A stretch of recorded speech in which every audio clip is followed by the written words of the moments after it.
Muito bem, amados.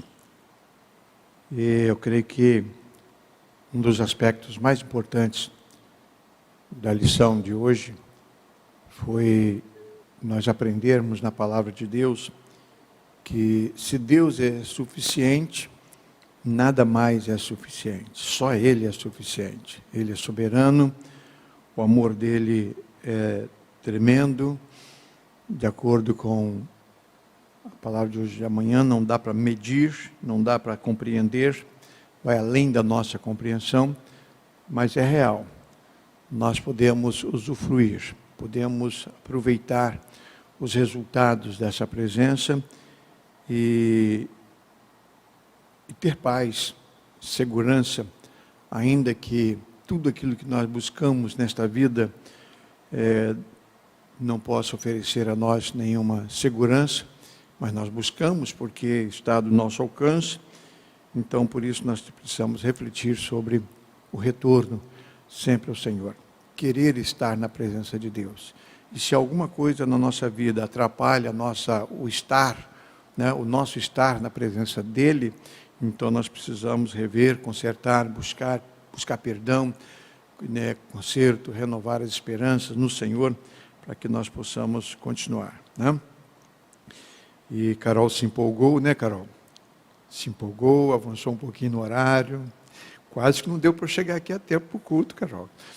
Mas foi muito boa a lição, maravilhosa a lição, tá? Maravilhosa. Domingo que vem vai ser a vez do pastor Hamilton Vargas. Vamos estudar uma lição com ele, né, a respeito de Jesus Cristo é a única solução para todos os problemas que nós estamos enfrentando nesse tempo de pandemia. Vai ser o assunto de lição número 12.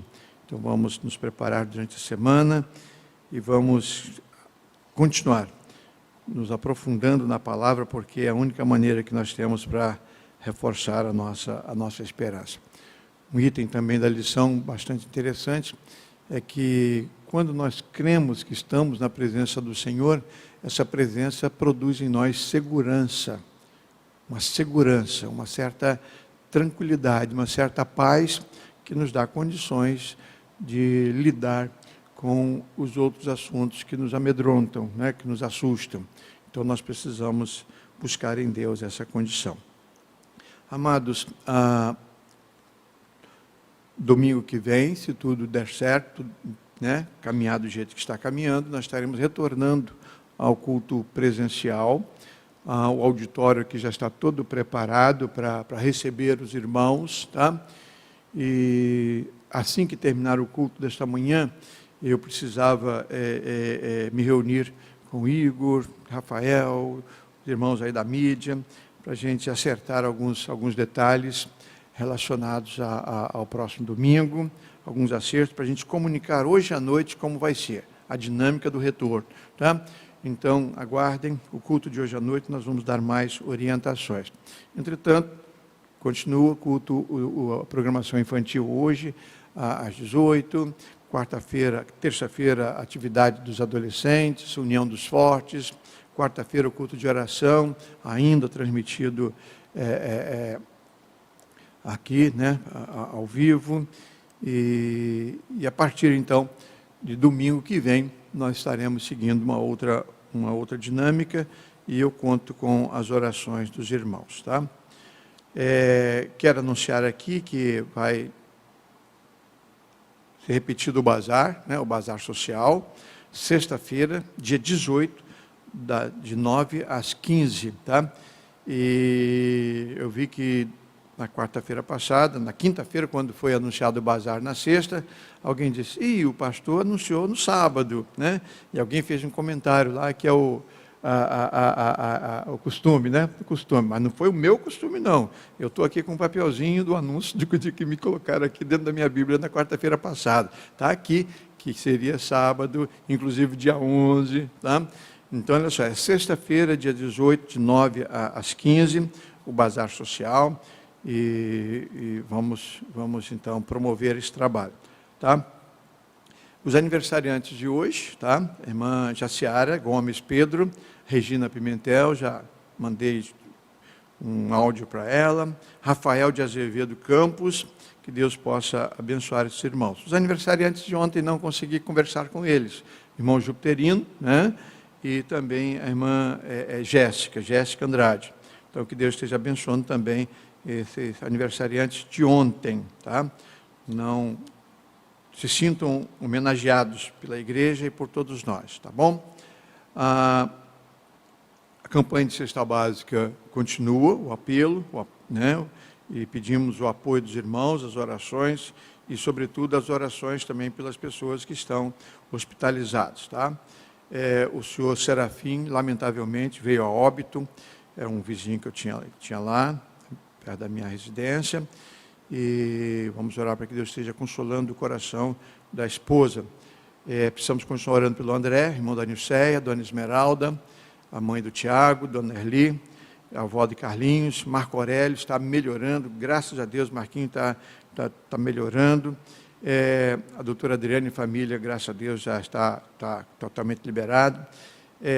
Pastor de Neucir, de Souza Lima, lá de Bangu, precisa das nossas orações.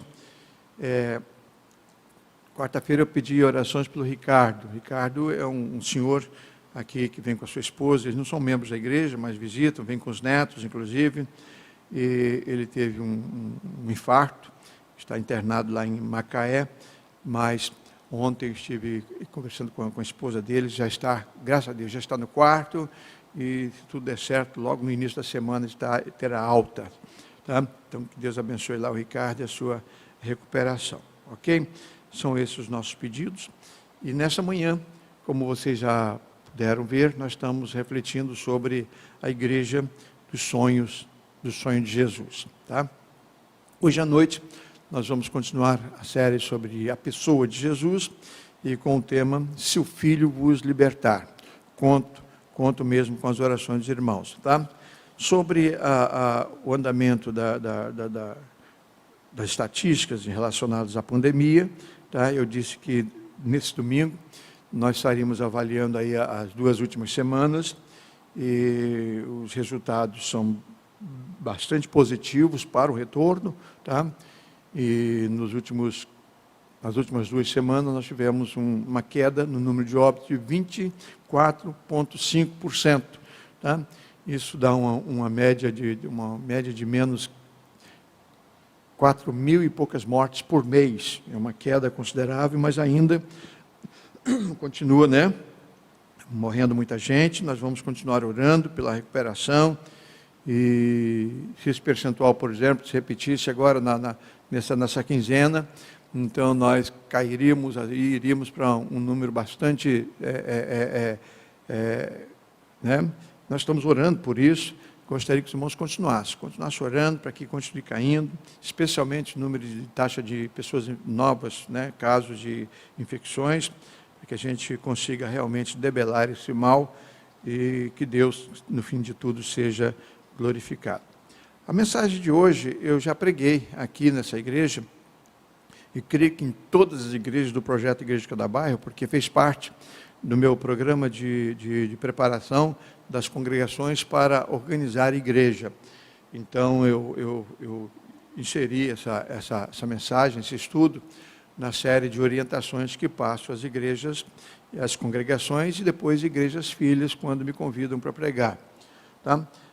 Alguém chegou para mim e disse, pastor, a igreja do sonho de Jesus, mas a Bíblia diz que Deus não dorme. Se ele não dorme, ele não sonha, né? Ele não... É verdade, Deus não dorme. E Deus não sonha esse sonho que você está pensando aí. Mas quando eu penso sobre a igreja dos sonhos de Jesus, eu gostaria que você soubesse que Jesus dormia. A Bíblia diz que Jesus dormia. Jesus era homem, ser humano, como todos nós aqui, tá?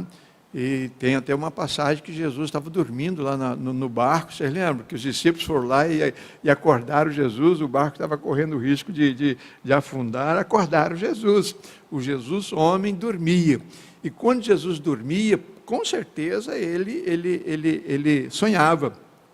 Né? E quando ele estava sonhando a igreja, que tipo de igreja ele imaginava? Tá? Imagino vocês, se ele, né, pudesse... contar para nós, né, que tipo de pensamentos vinha à mente dele. Olhava para aqueles discípulos assim, tão carentes, mas depois pensava, né, depois que eu ressuscitar entre os mortos, der a vocês a vida eterna, encher vocês com o meu Espírito Santo, vocês vão fazer coisas maravilhosas.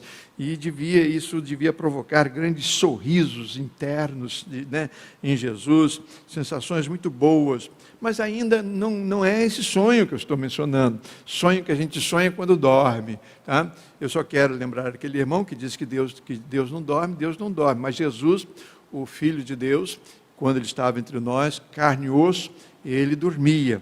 Tá? E se dormia, sonhava. Tá? Só para tirar essa dúvida.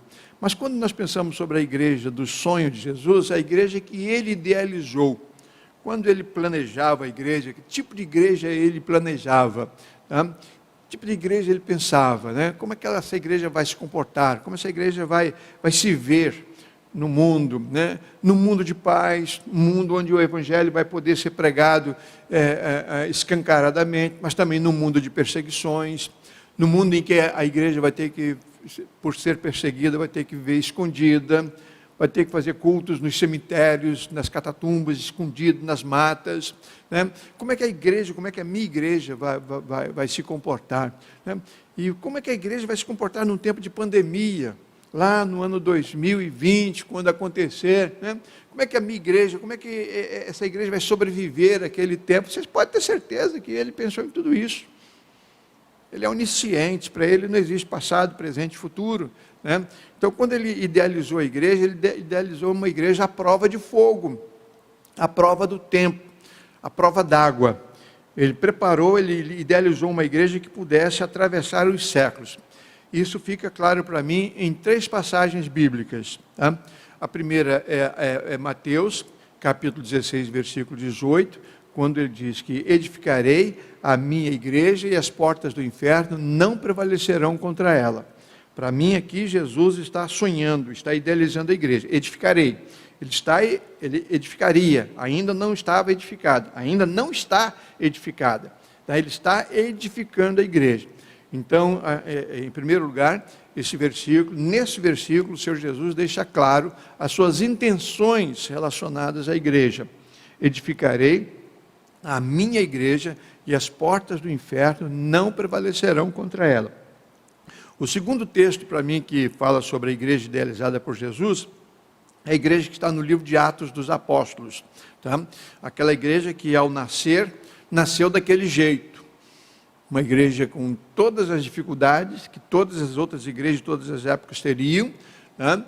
E uma igreja que enfrentaria dificuldades externas, dificuldades internas, mas uma igreja que cresceria e alcançaria o mundo inteiro. O mundo inteiro. Isso fica claro para mim no capítulo 2 de Atos, versículos 42 até o 47, quando o Senhor fala sobre como aquela igreja se comportava naquele primeiro momento. Uma igreja que sabia adorar, que sabia cantar, uma igreja que sabia estudar a palavra, uma igreja que permanecia na doutrina dos apóstolos, uma igreja que amava, e no partir do pão eles glorificavam a Deus. Então a igreja é assim. Então, em Mateus ele apresenta o sonho, o ideal: edificarei a minha igreja. Em Atos, essa igreja está na face da terra, está trabalhando. E um outro versículo que eu tenho como também muito interessante, carta de Paulo aos Filipenses, capítulo 1, versículo 6, quando o apóstolo Paulo diz lá que Deus que começou em mim a sua obra, vai aperfeiçoá-la até o dia de Cristo. Então, até o dia que ele volta para buscar a igreja, Paulo está falando sobre ele, mas está falando sobre mim, sobre você, sobre vocês, sobre você que está do outro lado, sobre a igreja. Então, ele que começou essa boa obra, a igreja é uma boa obra, tá? Obra boa, perfeita de Cristo Jesus, porque foi idealizada por ele. Tá? Ele que começou essa boa obra vai aperfeiçoá-la até o dia da sua volta, quando ele busca a sua igreja para estar definitivamente com ele lá nos céus. Então, são três momentos. A Bíblia fala muito usa muito esses recursos de momentos. Quando, por exemplo, nós vemos as 7 cartas lá no livro de Apocalipse, falando sobre as 7 igrejas da Ásia, há pessoas que creem que fossem igrejas locais, tá? Pastores locais, eu particularmente creio nisso, mas, sobretudo, eu creio que o objetivo era falar sobre igrejas em todas as épocas, ou igrejas que viveriam 7 circunstâncias diferentes, 7 momentos diferentes, 7 atitudes, se comportaria de 7 maneiras diferentes, tá? Então, a cada igreja fala sobre uma época, poderia ser, tá? A igreja de Atos, a igreja, né, de missões modernas, aí, 1800 e pouco, a igreja atual, a igreja de Filadélfia. Então, eu creio que Deus estava se revelando à igreja. O pastor Falcon Sobrinho escreveu uma revista sobre igreja para a escola bíblica dominical, e ele apresentou, numa das lições, eu guardei isso para mim, muito interessante, como que é a igreja do sonho de Jesus. Tá? Então, ele colocou seis respostas para essa pergunta. Como é que é a igreja? Né? Que tipo de igreja ele idealizou? Primeiro, ele falou que a igreja é uma comunidade de redenção. Tá? Essa é a tarefa da igreja. Uma comunidade de redenção. Uma igreja que trabalha para a redenção do mundo, para trazer as pessoas do pecado e promover a reconciliação com Deus, mas a nossa própria redenção como crentes, como igreja, como servo do Senhor, nosso crescimento, nosso avanço, né, para a eternidade, salvos. Tá? Então, a igreja é uma comunidade de redenção, mas também uma comunidade de amor. Tá? Ele é a segunda resposta dele. A igreja precisa se apresentar ao mundo como uma comunidade de amor, uma igreja formada de pessoas que se amam, que amam a Deus sobre todas as coisas e ao próximo, né, como a si mesmo, como Jesus disse lá, João 13:35, nisto conheceram todos que sois meus discípulos. Mike inclusive, no período do louvor, disse que a igreja não é conhecida pelo poder, mas pelo amor, né? Essa é uma expressão que eu uso bastante nas minhas mensagens, mas também, de acordo com o pastor Falcão, a igreja precisa ser uma comunidade profética. Assim diz o Senhor. A igreja está no mundo para dizer às pessoas, assim diz o Senhor, assim está na palavra. Deus nos enviou para dizer isso para vocês, para pregar isso, para ensinar isso, ensinar aquilo. Então a igreja é uma comunidade profética, ela precisa continuar profetizando a palavra do Senhor. Mas também ele diz que a igreja é uma comunidade triunfante. Tá? A igreja não está aqui no mundo para apanhar, para sofrer como uma coitadinha, né? Como alguém que está aqui e apanha, não. A igreja está aqui como uma comunidade triunfante, porque ela faz parte do reino de Deus, e o reino de Deus só cresce, ele nunca diminui, tá? Então o reino das trevas diminui. À medida que você prega o evangelho, a pessoa se converte, o reino das trevas perde um seguidor. Mas o reino de Deus não perde seguidores. Uma pessoa que se converte e tem a sua vida transformada por Jesus, é para sempre. Ah, mas eu conheci um crente que se afastou da igreja. Não era crente, era um frequentador de igreja. Não nasceu de novo, a Bíblia diz isso. Tá? A vida é eterna, a salvação é eterna. Então o reino de Cristo, ele só cresce. Tá? Então nós precisamos entender isso. Uma outra expressão, ele fala sobre, é uma comunidade de verdadeiros adoradores. A única comunidade na face da terra que sabe adorar verdadeiramente a Cristo é a igreja de Cristo. Somente a igreja sabe adorar a Cristo como Ele quer ser adorado. Tá? Então isso é fundamental. Mas é também uma comunidade marcada pela alegria. Né? Estamos vivendo um tempo de tanta tristeza, de tantas notícias ruins, né? Mas a igreja ela vai continuar sendo uma comunidade marcada pela alegria, pela satisfação de ser igreja, pela satisfação de pertencer a Cristo Jesus. Muito bem. Atos 2, versos 42 a 47, nós temos essa igreja. É uma igreja que exatamente do jeito que o pastor Falcão Sobrinho colocou lá nessa revista, para a escola bíblica lá, anos atrás, décadas atrás. Tá? E A pergunta é, a nossa igreja essa igreja, ela se encaixa dentro do perfil dessa igreja, que eu acabo de falar aqui, uma igreja idealizada por Jesus? Esse é o nosso assunto. É sobre isso que nós precisamos orar. É para isso que nós precisamos trabalhar. É por causa disso que nós precisamos testemunhar. É por isso que nós precisamos vigiar o nosso comportamento, as nossas atitudes. Tá?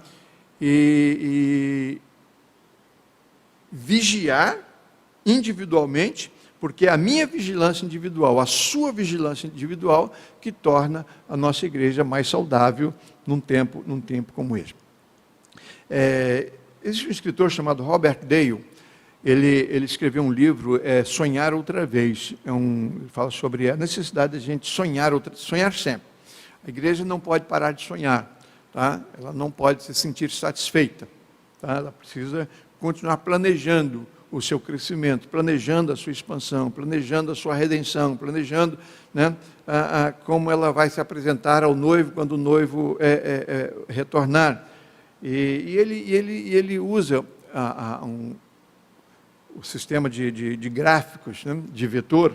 Então ele coloca um vetor lá, né, sim, e ele então vai trabalhando com esse gráfico, ele vai falando sobre os movimentos da igreja, tá? Então ele diz para uma igreja, uma verdadeira igreja do Senhor Jesus, começa com o primeiro movimento do vetor, desse vetor, quando ele faz um movimento. Quando é que esse vetor faz o seu primeiro movimento? Quando um grupo de pessoas, pequeno ou grande, não importa, mas um grupo de pessoas começa a sonhar em formar uma igreja. Tá? Então, duas pessoas se reúnem. Olha, você é meu irmão em Cristo, e nós somos irmãos, e na nossa cidade não tem uma igreja, para a gente se reunir, nós poderíamos trabalhar isso, vamos orar por isso? Então, quando essas duas pessoas começam a orar por isso, a igreja fez o seu primeiro movimento. Isso já é igreja. Isso já é igreja. Tá? Então, o primeiro movimento, ela começou a se movimentar. A igreja começa a se movimentar quando... Aí chega mais uma pessoa, chega mais outra, compartilha esse ideal. Olha, nós estamos orando para a gente organizar uma igreja aqui nessa cidade. Você, é mesmo? Que bom. Então, o que eu tenho que fazer? Você já é crente? Não. Você precisa aceitar Jesus. Aí evangeliza essa pessoa, ela se converte. Então, ela passa a pertencer ao grupo. Então, quando esse grupo começa a formatar a igreja, ela faz o seu primeiro movimento. Tá? Isso vai tomando corpo, vai tomando corpo. Essa igreja, por exemplo, ela foi organizada a partir de um grupo de pessoas que começaram a se reunir, pastores, inclusive, do estado do Rio de Janeiro, e sabiam que não havia uma igreja em Araruama. Não havia uma igreja. Essa igreja é a primeira igreja evangélica da cidade de Araruama. Ela chegou primeiro do que todas as outras igrejas evangélicas que aqui estão. Tá? Nós estamos aqui 96 anos. E então, um grupo de pastores começaram a se reunir, orar, pedir a Deus orientações e realizar reuniões aqui em Araruama, encontros em Araruama. Tá? E a partir daí, então, aconteceu o primeiro movimento. Mas o Robert Dale diz que esse vetor, ele faz um segundo movimento. E esse segundo movimento ele chama de estabelecimento de um código de crenças. Tá? Esse grupo de pessoas precisa decidir que tipo de igreja nós vamos organizar. Vai ser uma igreja batista? Vai ser uma igreja da Assembleia de Deus? Qual o nome que nós vamos dar ao nosso grupo? Com quem nós identificamos? Com que tipo de igreja? A nossa igreja vai cantar desse jeito? Qual é a nossa preferência musical? Qual é o nosso gosto musical? Quando nós estudamos a Bíblia, o que nós entendemos, cremos a respeito da Bíblia? Tá? E a nossa igreja se identifica mais com o grupo pentecostal, se identifica mais, né? Nós vamos guardar o sábado ou o domingo? Essas pessoas precisam tratar disso. Elas precisam discutir essas questões, tá? Antes de se organizar. Porque se não, eu acho que é sábado, não, eu acho que é domingo. Não vai dar certo juntos, não vai dar certo. Tá? Então eles precisam decidir isso. Então ele chama de estabelecimento de um código de crenças. Tá? que tipo de igreja, que tipo de denominação, tá? Isso para mim é fundamental. Irmãos, eu acho horrível, eu acho desonesto um pastor ou uma pessoa dentro de uma igreja estabelecida que começa a pensar num outro tipo de igreja e começa a querer mudar a igreja existente numa outra igreja. E faz uma confusão, divide as pessoas, traz sofredor, decepções para as pessoas e acaba dividindo o grupo. Causa uma excisão na igreja. Isso é absurdo. Isso é um absurdo. Eu penso que se um pastor está pastoreando uma igreja e ele não está mais concordando com as doutrinas que ele pregava, que aquela igreja defende, e se ele acha, ele tem que sair, ele precisa sair, ele funda uma outra igreja, num outro endereço, com pessoas que pensam como ele pensa. Agora, dividir uma igreja é desonestidade, falta de amor, falta de ética, uma série de coisas, mas lamentavelmente as pessoas fazem isso aí de montão, tá? Então esse estabelecimento de um código precisa acontecer logo depois do primeiro movimento e se apresentar então como o segundo. O terceiro movimento é o estabelecimento de alvos. Como é que nós vamos trabalhar? Tá? Como é que nós vamos nos reunir? Os dias da semana, trabalho com jovens, trabalho com crianças, nós vamos ter uma escola bíblica dominical, nós vamos ter culto domingo de manhã, domingo à noite, já dá para fazer 2 cultos por domingo, vamos ter um culto de oração durante a semana. Então, começa a estabelecer os alvos para se alcançar os sonhos. Sonho só se realiza depois que esses passos são dados. Tá? Aí ele diz que a igreja, o gráfico, o vetor faz um quarto movimento. Forja-se uma estrutura. Então, forjar no sentido de construir uma estrutura suficiente para funcionar. Já temos um pastor? Temos diáconos? Temos professor de crianças? Temos. Então, essa estrutura a gente precisa colocar no papel, tá? Questão de liderança, questão de umas normas que nós chamamos de estatutos. Tá? É preciso que ela se oriente para que as pessoas possam tomar decisões baseadas naquele documento inicial. Como um país, por exemplo, um país só é soberano se ele tiver uma Constituição. Um país que não tem uma Constituição, uma Carta Magna, não é um país. Não é organizado uma nação ali. É uma aglomeração de pessoas, de tribos, mas não é uma nação. Então a igreja ela precisa ter o seu estatuto, o seu plano de trabalho, para que ela possa então alcançar os seus objetivos. Então ele chama de estrutura, a igreja precisa ter uma estrutura. Aí depois, no quinto movimento, ele chama de chega-se aos ministérios. Tá? Chega-se aos ministérios. Tá? Então a igreja está pronta para ministrar. Ela vai ter gente para trabalhar com jovens, com crianças, com homens, com mulheres. Tá? A igreja começa a ter condições já está organizada, então agora ela tem condições de ministrar. Tá? Ela vai trabalhar com ação social, então ela precisa ter uma pessoa que tenha dom para isso, que vá desenvolver incursões nessa área, tá? Ela vai fazer isso, vai fazer aquilo. Então, esse movimento é fundamental para uma igreja bem estruturada, quando ela chega aos ministérios. Uma observação que eu faço, que o segredo da igreja é se manter nesse ponto. O segredo da igreja é perpetuar esse momento, esse movimento, tá?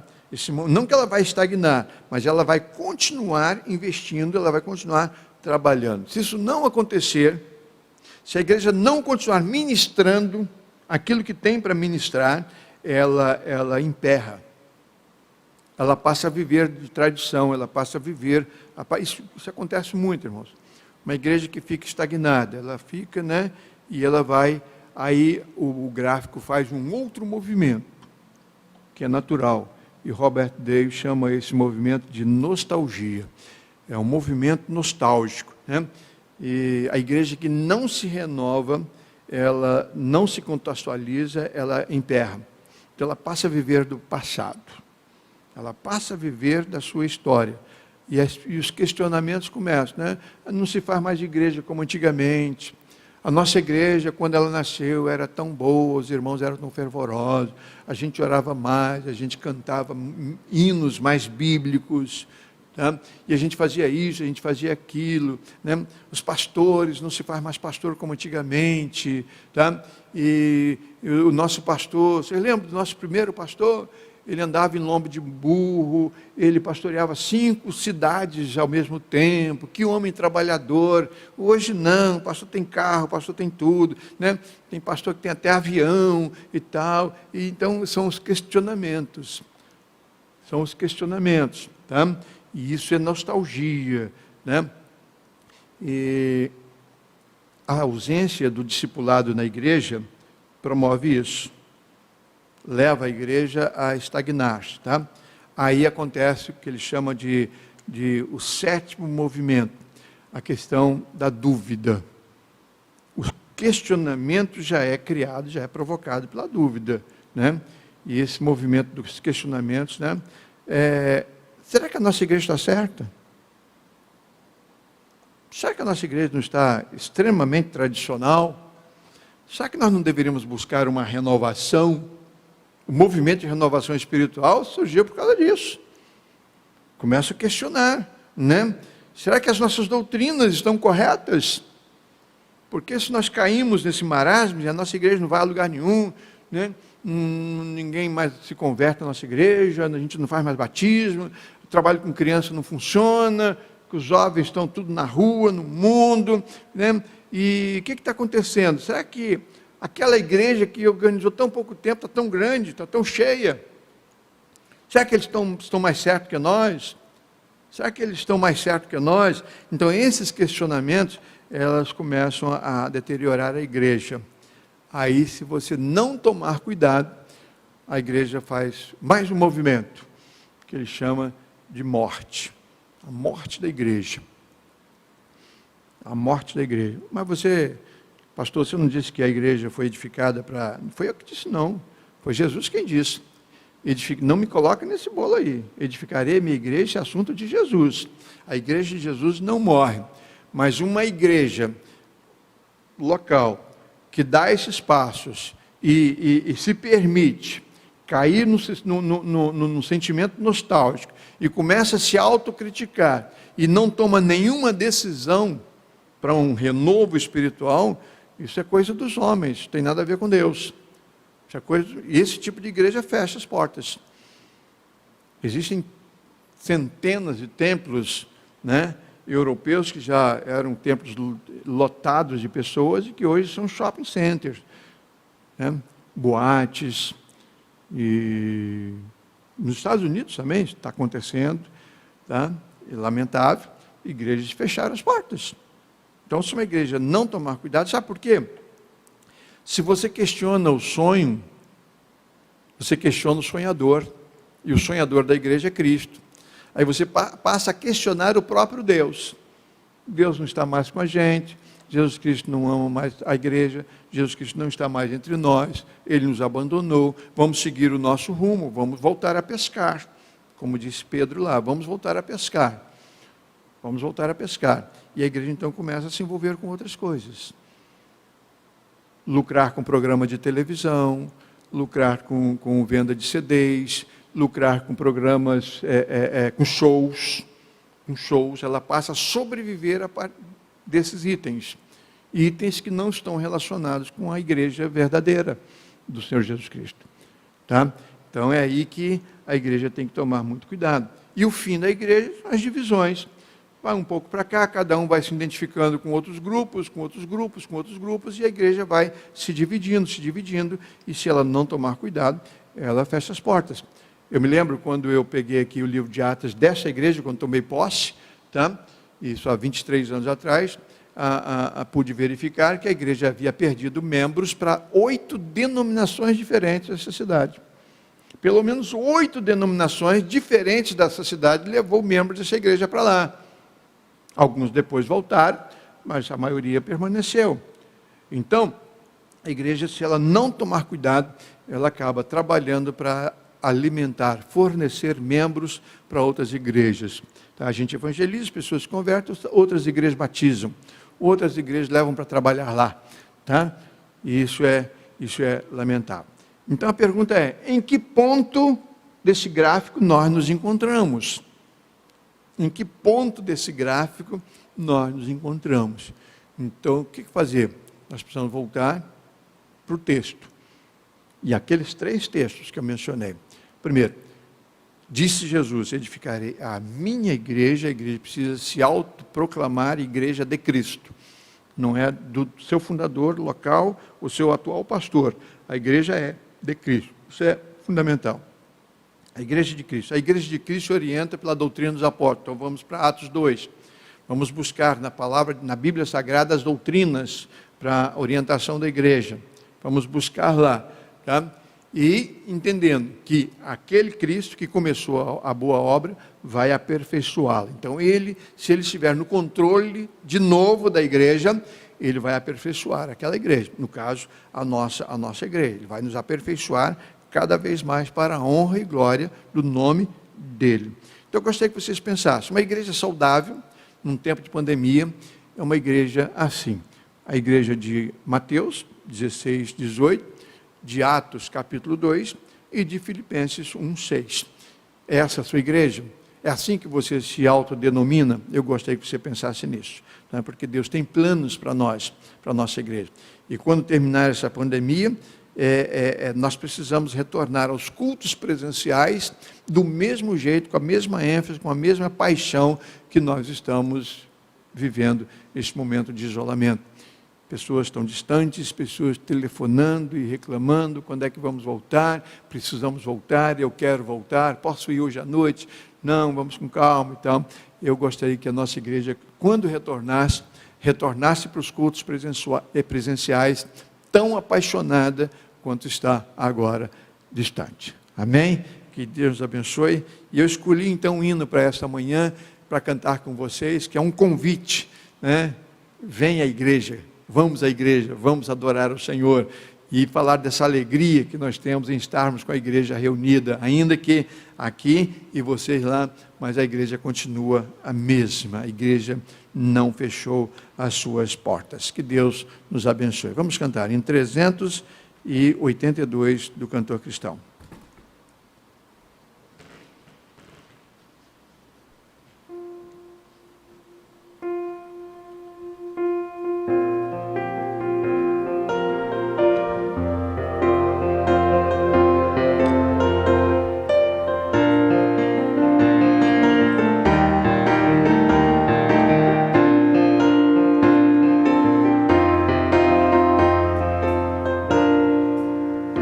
Tenho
gostaria tanto de dizer isso para você nesse instante.